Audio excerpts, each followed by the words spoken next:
You'd have to think, Kel, now that Peter Dutton and the Federal Libs will be looking at this because Victoria is going to be so important to their federal campaign and going, well, clearly the mood is turning against Labor in Victoria, and a seat like Werribee, which is outer suburban Melbourne, has a large migrant population.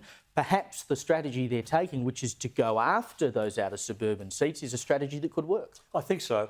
And in fact, this area, I don't know, what's the federal equivalent of... like Layla? Layla. So it's like Julia Gillard's own seat. So that's the kind of seat which is going to become Liberal.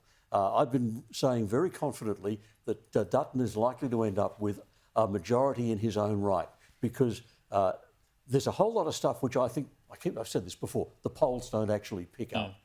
There's a vibe shift. It's a terrible expression, but all the newspapers have been using it about Trump. But it does capture that there is in the Western world a kind of a shift. Yes. And with Trump at the helm, it's really obvious. We don't need Dutton to become a Trump or have Trump policies. The vibe shift is doing a lot of work. It is possible to see here's a way a country can actually go.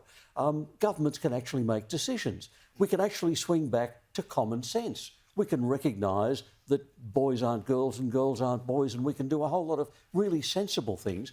I think there's a big vibe shift. Joe's analysis was helpful, but this wasn't just about Victoria.